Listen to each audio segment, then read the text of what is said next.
Hello and welcome. I'm Martin Groschwald, CEO of Konzepthaus. What you're about to see and hear is one of 12 panel talks from our Mobility Design Conference 2025 at the Munich Motor Show, where we brought together leading voices from design, technology, and mobility to explore the future of our industry. In this session, you'll hear fresh perspectives and valuable insights straight from our stage. Let's dive in.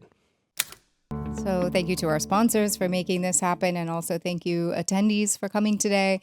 We just needed some time to get cozy, make it feel like a nice conversation and not quite so formal. Again, as a reminder, my name is Laura Burstein, design journalist, and welcome to the panel, which is the intersection of UX and CMF, which of course is a very relevant topic these days.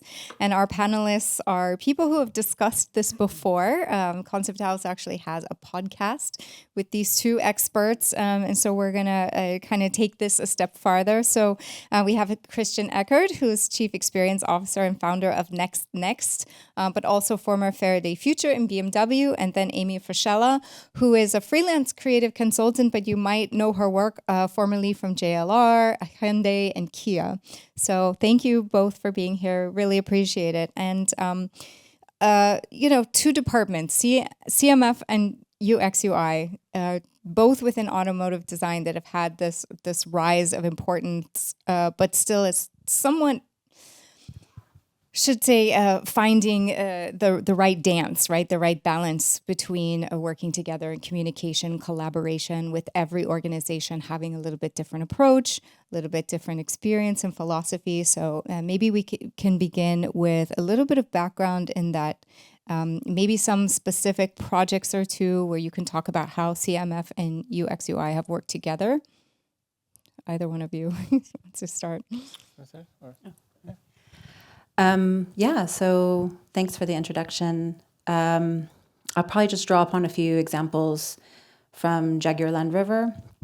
I think the two things that come to my mind when you talk about, working with the digital teams or specifically UX UI, we did a whole strategy piece, which culminated, which took years to kind of come to fruition, but a big driver of what we called materiality, right, which was our kind of, for lack of a better term, rebranding of what a lot of people know as color and trim, or CMF, or CME, or CMX. Lots of different studios have different names for that discipline. But at the time, we were wanting to ensure that we could rebrand it so it felt like a more holistic skill set that could impact many areas of the business, not just within design. So, sorry I'm rambling, but the point of me telling this example is that in order to drive that storytelling piece home of, what is materiality, where does CMF touch, which, touches many, many aspects of a business, not just in design, we used the expertise of the digital team. And because we were starting to do a lot of digital material development, so we could use those visuals in this kind of rebranding and strategic exercise, this led to really great affinities within that team. And then, it kind of just organically that work started to influence what was starting to happen in UX UI. You can see some examples of that work and strategic piece with the Range Rover launch that happened around 2022. The other example, and I would say that UX UI, I'm not sure if there's such a tangible link, but we definitely needed digital skill sets. It was taking creative mindsets out of design and into the business area, working at enterprise level within JLR. So towards the end of my role, about the last year, we founded a incubator in the business strategy and sustainability vertical within the business. And yes, it did have mainly CMF designers within this incubator, but we use a lot of digital tools to create visual imagery around materials or sustainability initiatives or whatever the seeds we were coming up with were at that time, we were doing a lot of cultural work. So like partnering JLR at the enterprise level with other groups like Caring. So long story short, one is more tangible for UX UI, but the digital red thread runs through both of those examples, because we would not have been able to internally or externally deliver or convince or bring those minds on board without the expertise of partnering with those tools and those skill sets. Sorry. No, it's good. And in fact, you have gone through a real life example of so many elements that need to happen, and also challenges as well that we can unpack a little bit later as we go through this. But Christian, I'd love to hear your experience as well.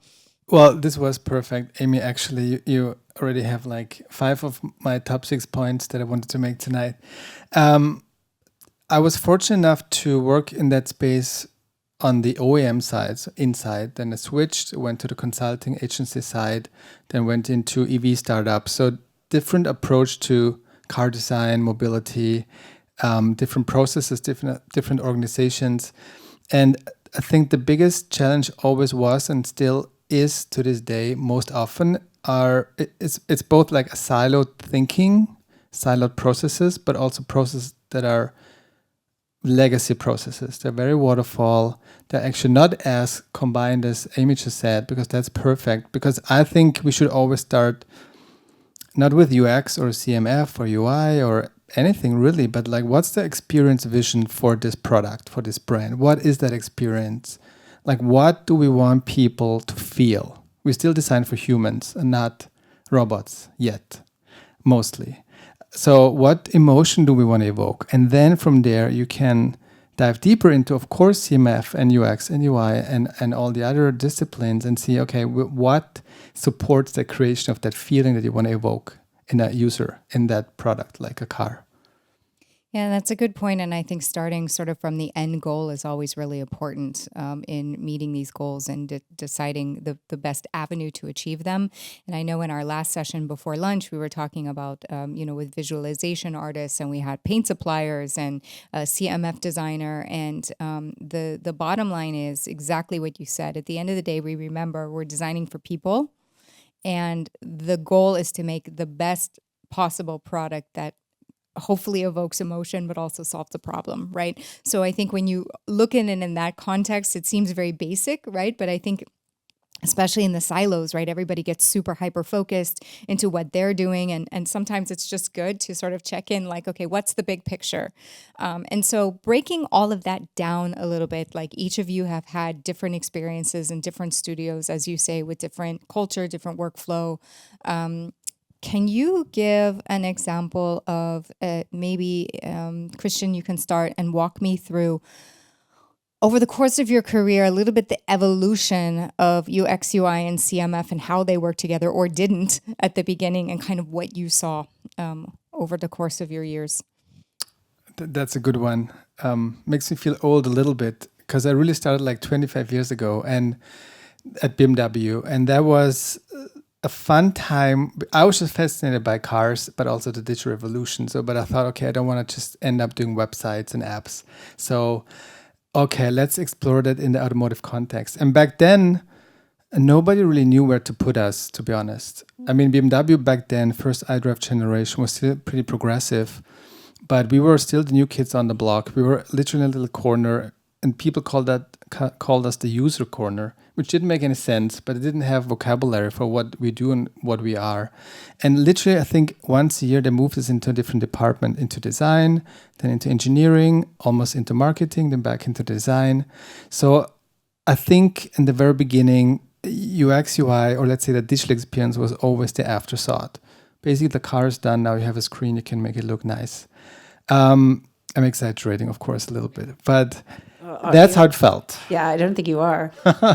Which is interesting, because if you talk to a lot of people over the history of CMF design, they say the same thing, right? The car is done. Okay, now let's put some material on it and make it look nice. So I think already there's this parallel, right? Totally, yeah. And I think what I've seen work, well, first of all, a lot of companies still work still have a lot of traditional setups still to this day, which is a bit mind-blowing. But I think from a leadership perspective, it's really fascinating how much you can change by setting different examples and bringing together teams very early in the very beginning. I think what I really learned is to break this mindset and this mental model of digital is fluid and CMF is final. Because to me, it's not. To me, both are living systems in different degrees, of course, but you can develop totally together. And at the end of the day, especially in a car interior, when those come together, that's a perfect ambient experience layer, right? And I think that's why it's so important to have these teams collaborate at the very beginning, of course, not just UX, UI, and CMF, and define this North Star at the very beginning of this emotion that you want to create and that experience.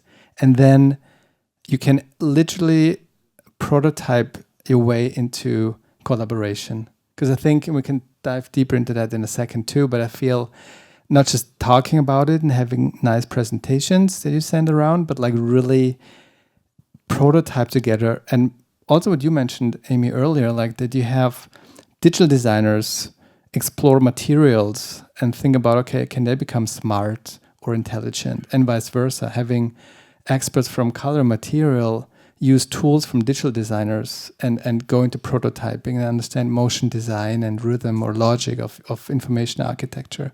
So I think if that comes together, then it's very powerful also in the very beginning and not so much just at the very end. Yeah, and I think color materials can also help with problems along the way. Like I'm thinking about like tech latency. Like you could, I mean, nobody wants that, but you have it. So, you know, what you're developing with the digital artists, you know, can help disguise or make that experience feel more organic as opposed to like, oh, I'm waiting for this thing to like load. You know, maybe there's a brand experience to have while that's playing through. So I agree with you about this kind of organic way of collaboration. Yeah, sorry. And Amy, in your experience, was it similar to Christian's? I mean, obviously from a CMF perspective, where you've seen this evolution. I mean, maybe it's still siloed or not perfect yet, or it varies on the studios, but this sort of evolution where the design department and maybe management has realized, okay, this is more significant in terms of the contribution to the product. And I mean, what was sort of your journey throughout your different positions and how CMF and UX were treated, I guess?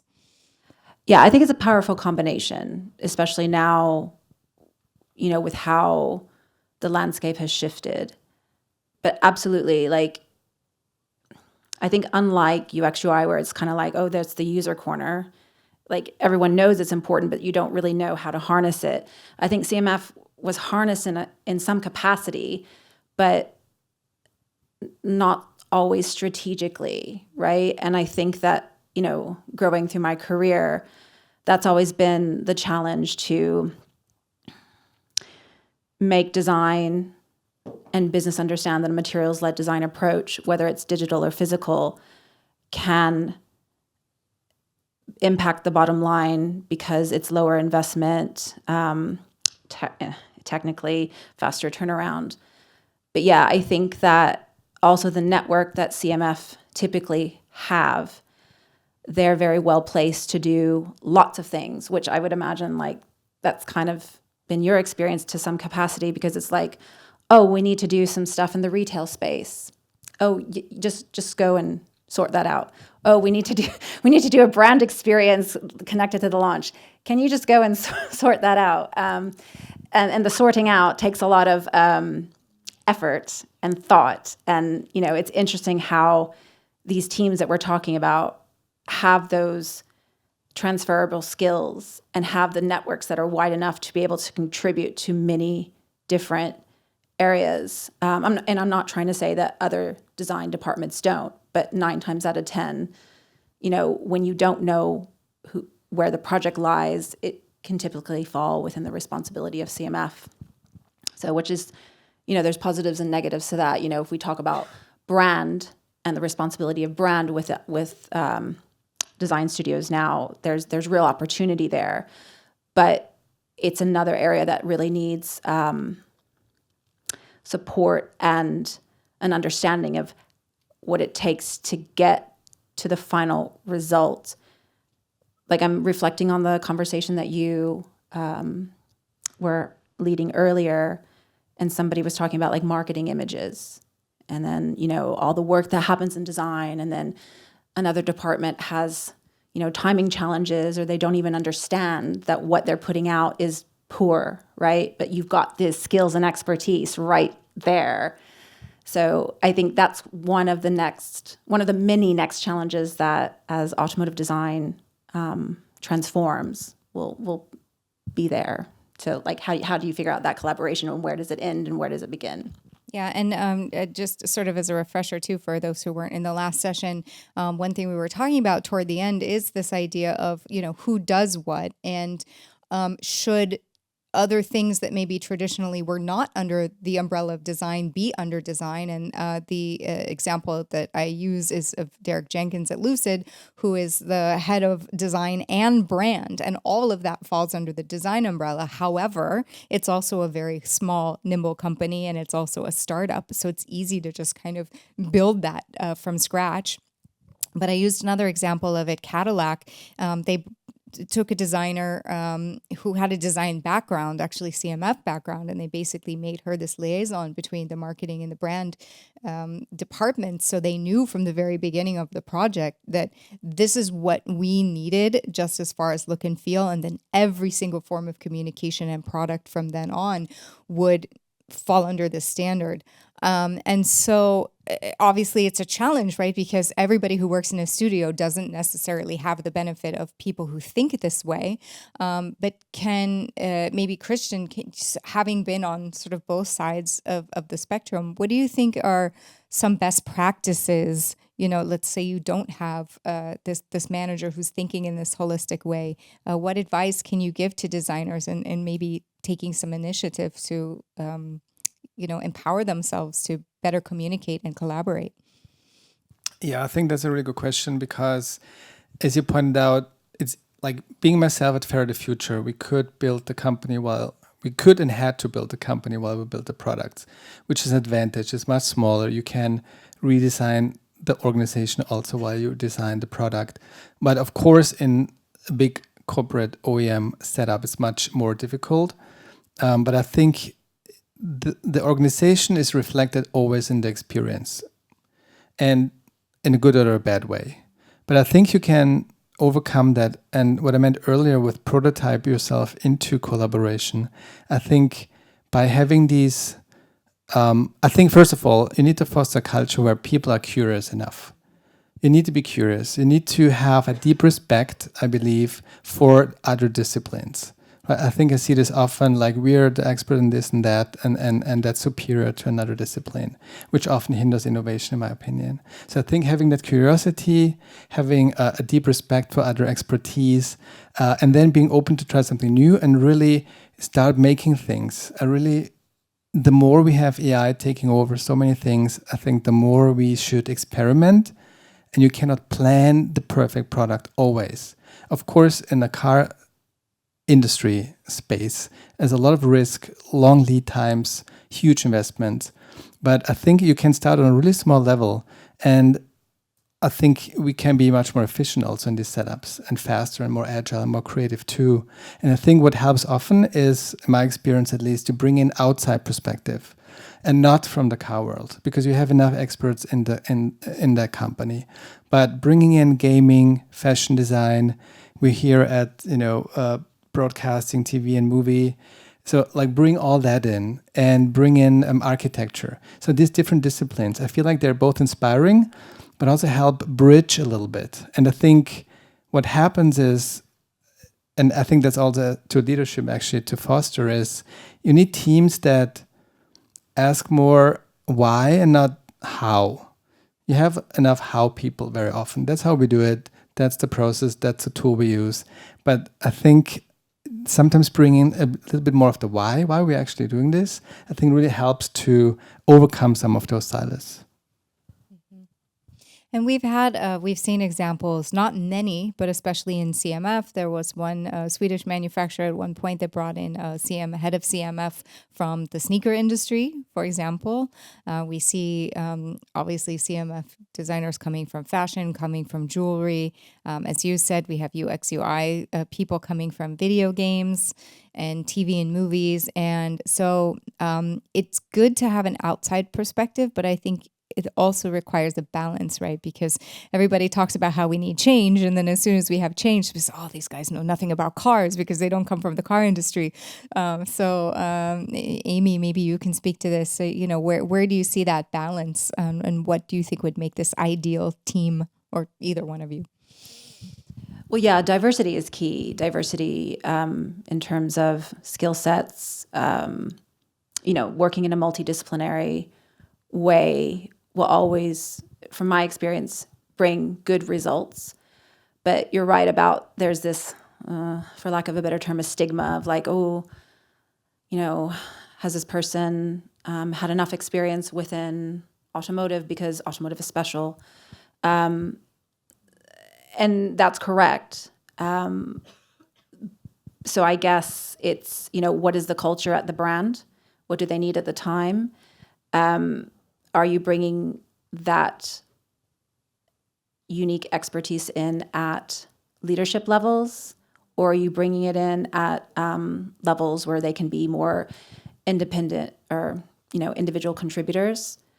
I've found, in my experience, when you bring in people that come from different industries, working more as individual contributors, or, you let them kind of have a small team and let them move freely, good results can come from that because, they're maybe looking at things in unexpected ways or challenging conventions. But, when it's okay to, I think it can be sometimes difficult at leadership levels because, again, in my experience, how do you get all those people on side if maybe they don't see themselves in the leader, like that person hasn't had some of the same experiences. I'm not saying that it can't work the other way, but I also think just in the communication at those levels, you have to be able to defend design and the decisions. And part of that is this, deep level of experience and understanding when you can question and, how you can guide the team. But I think it really depends on where the brand is and the culture of the studio is at that time, because maybe to grow more, they need to bring in those outside perspectives, or maybe if they have enough outside perspectives and they just need to deliver, you could probably go through ebbs and flows of expertise. And I think something that's going to be coming in the automotive industry is, and I can't think of another word other than the gig kind of contracts or gig economy. I'm sorry, that's really not the thing I want to say, but shorter tenures, but maybe moving around more, maybe even moving industry more. I can see that starting to happen in some capacity. I don't know, we'll see. And Christian, if you can you think of a specific example of a project where you had this interdisciplinary team and maybe something that a problem that was solved, or something was made better, or maybe something went in a different direction because of this collaboration between UX and CMF? Maybe less specific. Well, yes, but the project was less building the product, but building the organization. And maybe it's, I don't know who remembers Fair the Future. I think they're still around actually. But for a short amount, it was a pretty exciting EV startup, half Chinese American, based in LA. And basically, I was brought on to lead and build the UX UI design team. Interestingly, the setup of this whole studio was very traditional, like typical car company. There's a design department, and then you had exterior design, and then you had the interior and CMF and UX UI.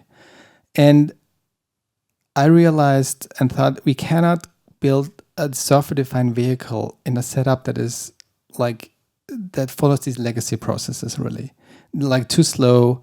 And fortunately, we could hire a lot of people. I feel like within a year, we hired, I think, 65 people in this team. We interviewed, I think, 400 or 500 people. And I had a rule back then, more or less a fixed rule. And it was I want to hire only 50% people from the automotive world and 50% from tech and software and gaming and other industries. Why? Because I didn't want to build a design team. I wanted to build a product creation team. Actually, we also then called it digital product, not UX UI. UX UI was an expertise and a service inside the team, but we expanded into product definition, product owners. So like, what are the features that we're building and why? Then, of course, you have great UX designers and UI designers, and you also had software engineers. So very early, we can prototype not on just software platforms that are prototyping only, but on the actual hardware and the software ecosystem. So you know faster what's possible or not. But to your point, I totally agree. You need, of course, automotive insights as well. If you start from scratch and start to explain how to basically design and build a car and all the dependencies and the platforms and the legacy models from all the other generations, that would be a big undertaking. So I think it is the right mix. And of course, it's extremely valuable to have those insights from people that have been doing this for many years and generations. Absolutely. But I think you need that add-on, especially now when the car is really, depends on the brand, a software platform and a experience-defined vehicle, not just a software-defined vehicle. So you need people that understand these different experiences across finance, how to charge easily, how to make payments, how parking would be great, how to like book a room in here or restaurants, all these things. So I think you need these domains coming in much more. So it's not really a project example, but like the project was basically designing the organization that would then do the projects.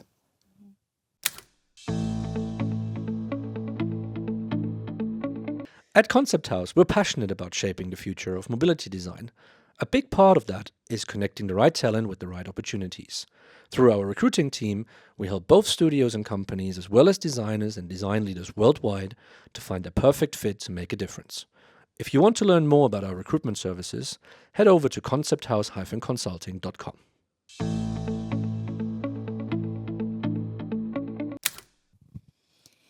And what specifically in terms of, we've talked about some of the challenges, right? You have management challenges, you have resource challenges, you have cultural thinking. What would you say is the number one, I don't want to say obstacle, but like on your wish list in order to create a perfect collaboration between UX, UI, and CMF? Well, it's a long wish list. It's okay. We have time. I think you can start small really by having literally a shared space where people work together and create together. I think it's really as simple as that. And they should be both physical but also digital, like shared prototyping environments where you can co-create, but a literal shared space if possible where people sit together and do reviews together. Have UX UI design folks be in CMF reviews and vice versa. I think that's a simple one. I have a few more, but I would start with that. Amy?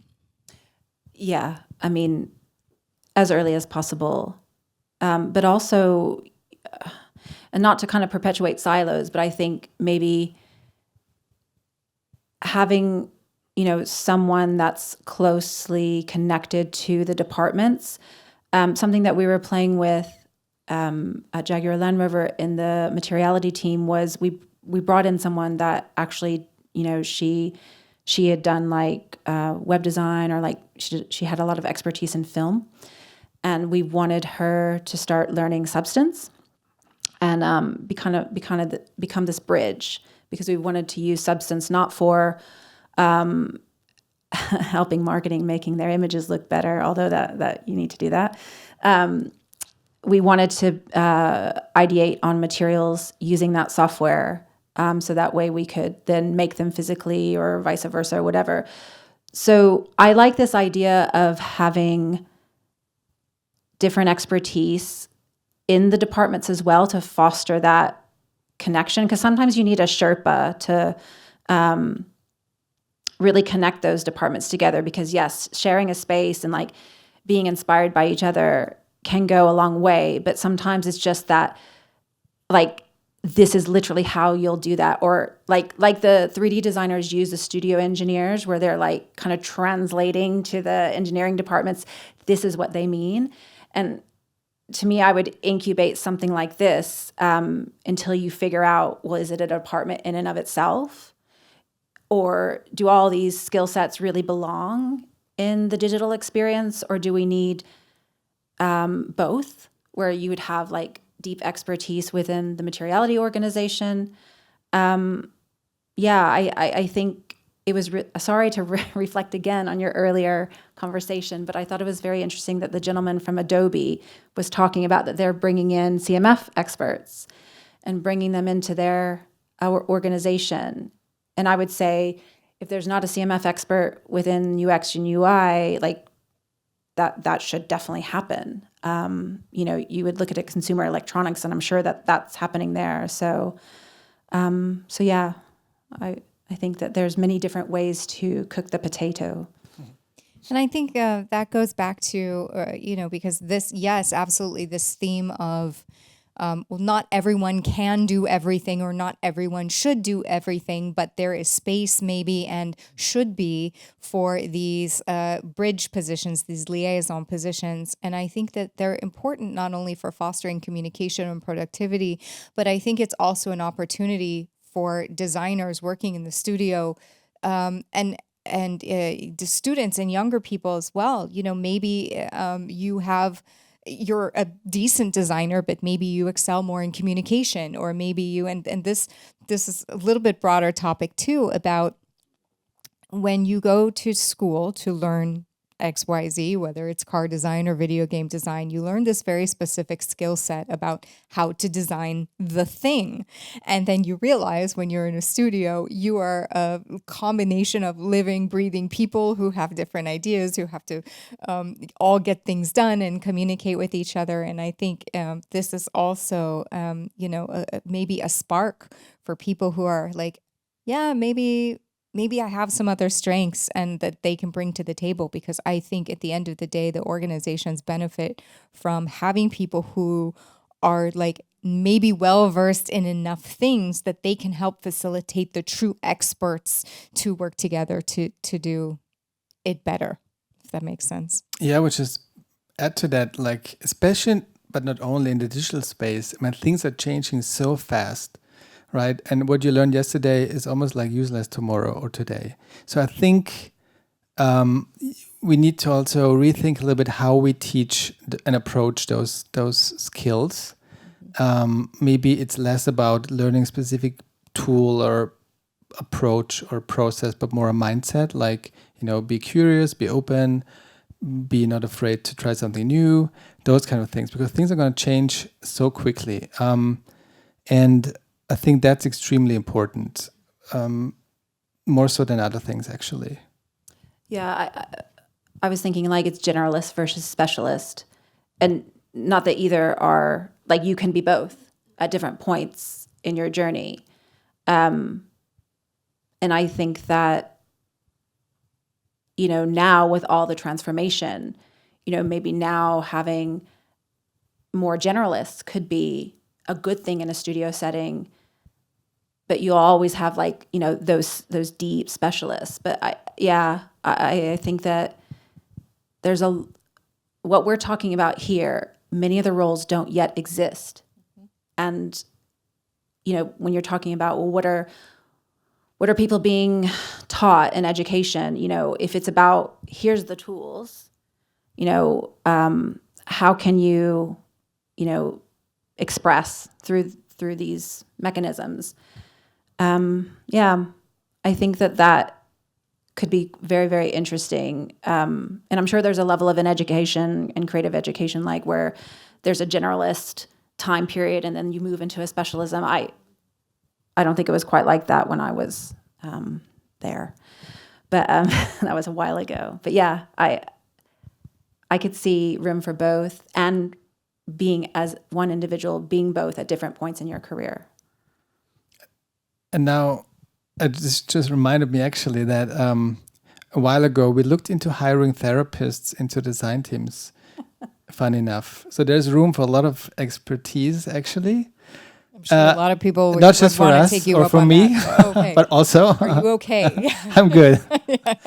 We certainly need more of that, by the way. But because as UX is like, if you design any experience, really, you design a relationship and something. And you design a behavior, and you design for humans, and human designs for humans still to a certain extent.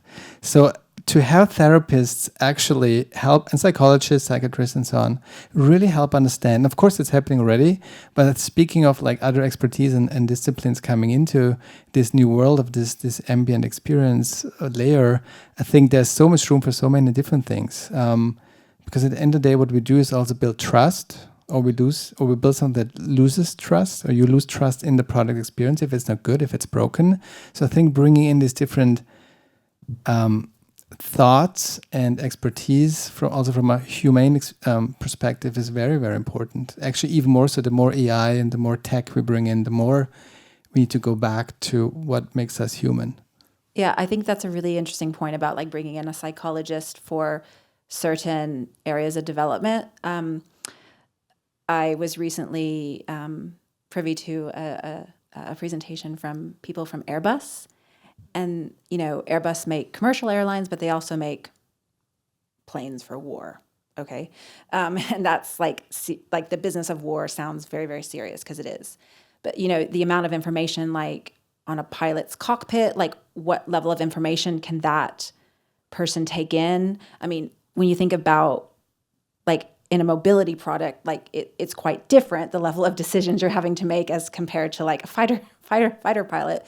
But it's still like, what sits well to create that calm sanctuary, or to create something that feels more dynamic in the space, whatever the brand needs are or whatever the client needs are.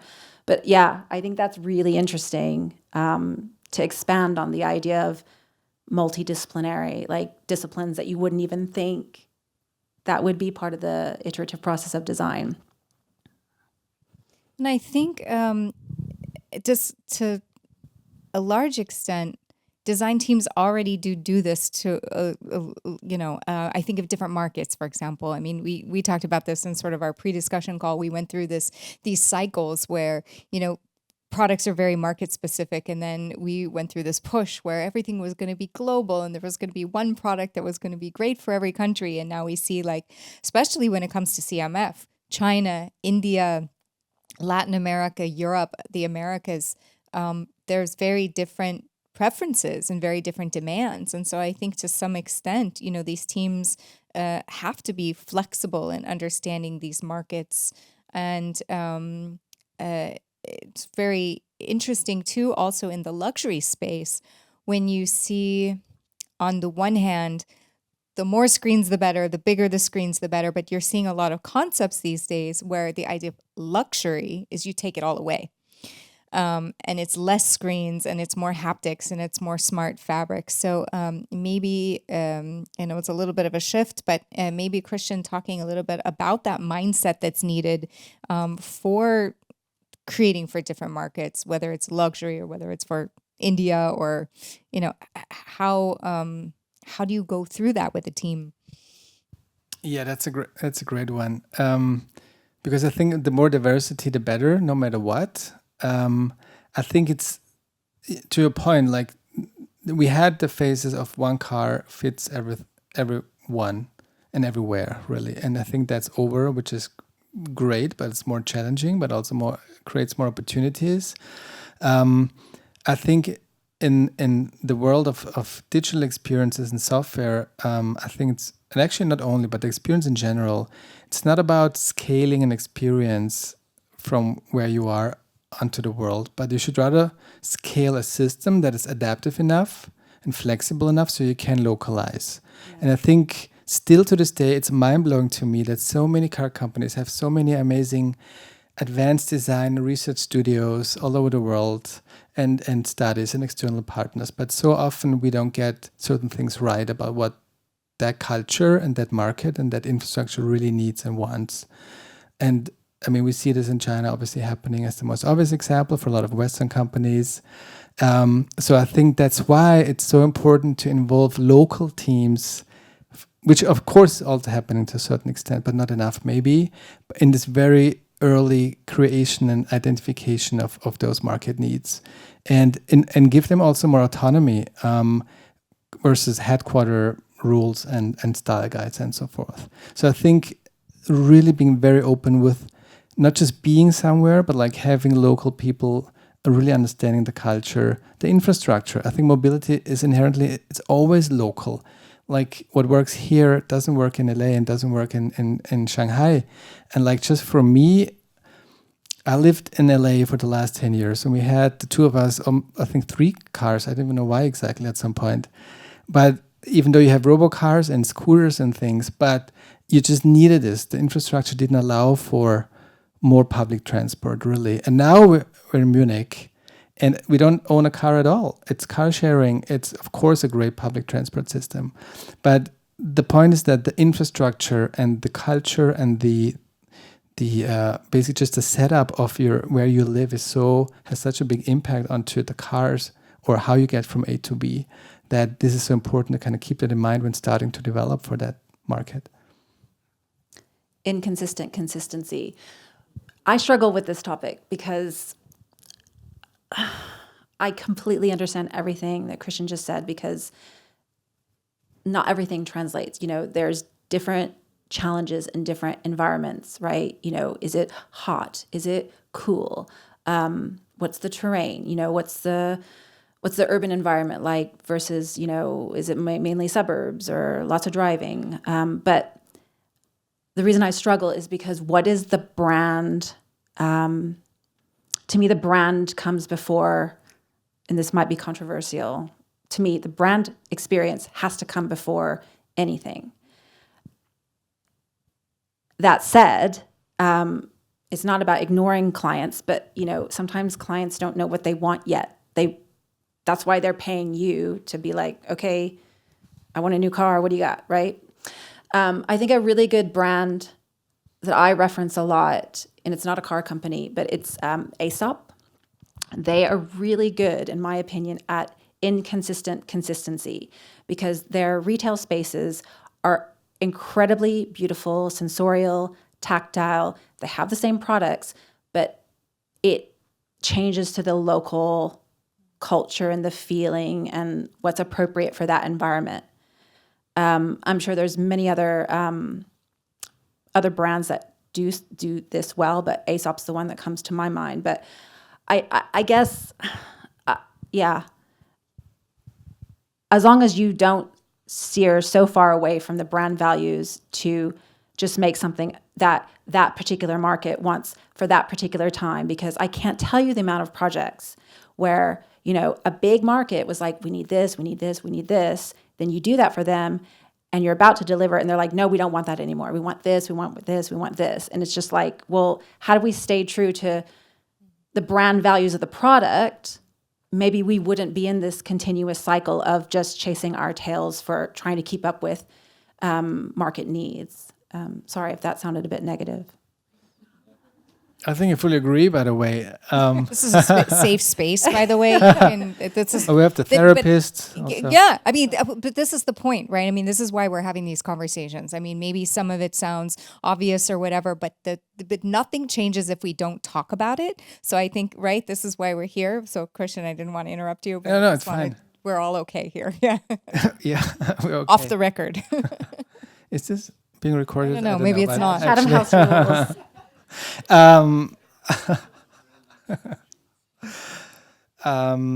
Well, I think yes, of course it is the brand at the end of the day, absolutely, and the experience we want to create, totally. I think that should be always the driver for everything, really. What is that emotion? I keep coming back to this emotion because I think that is so important to whether people stick with a brand or not. And I think because you've also asked about not just markets, but luxury versus mass market products, for example. And I think one key differentiator is that if you design for luxury, it should feel like it's made for me. And for mass market, it works for me. So that's, I think you start differently because you start more with the emotion in the beginning in the luxury space. And Amy has actually even more experience, of course. So let's see where we get here. I like your train of thought here, but I also think good design is good design, right? Like, it doesn't matter what the product costs, like, to a certain level, because yes, if you're paying a premium price or a luxury price, you're expecting something that is innovative. You're expecting something that's unique or before anyone else. But I also feel like when you look back at what is design about, like the Bauhaus movement, like that, you know, or like people from the US will know what I'm talking about when I say Target, like those moments of magic where it's a clever product at any price point. I struggle with how to square that circle sometimes because I feel like good design is good design. But I guess you work to your target client and your target price points, and you do what you can do within that framework. But yes, there is expectations with luxury. I think we could do a whole talk on the state of luxury right now because I think it's needs help, right? You hear lots of whispers of agreement. Yeah, it needs a lot of help because, you know, quite frankly, are you really going to align yourself with the values of certain luxury brands right now? Probably not. But that's a different subject. But yeah. I mean, I think we're agreeing. Yeah. I think we are. I think so, because I think if, no matter the price point, yes, to your point, if the experience is broken, then it's broken, the product is bad.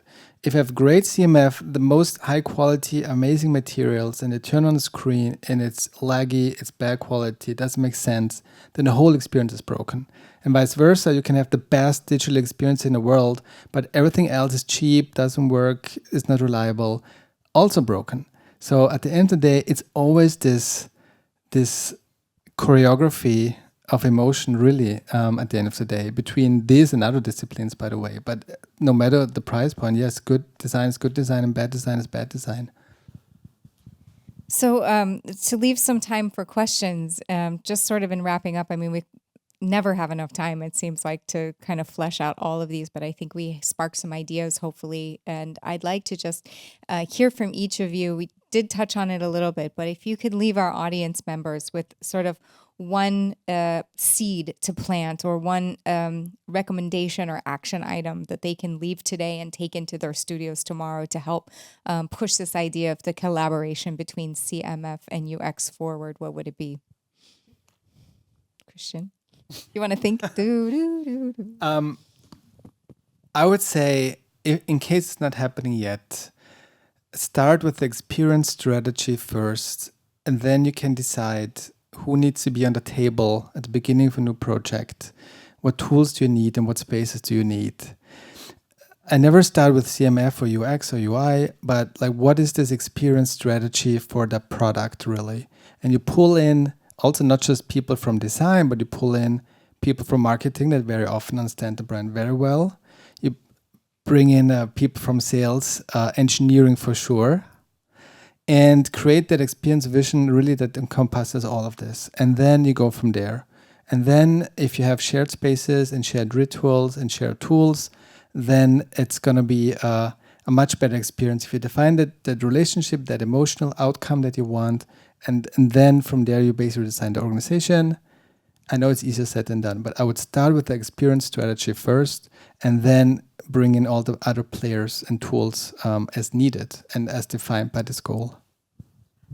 Yeah, I was cringing when you said marketing and sales, but I understand.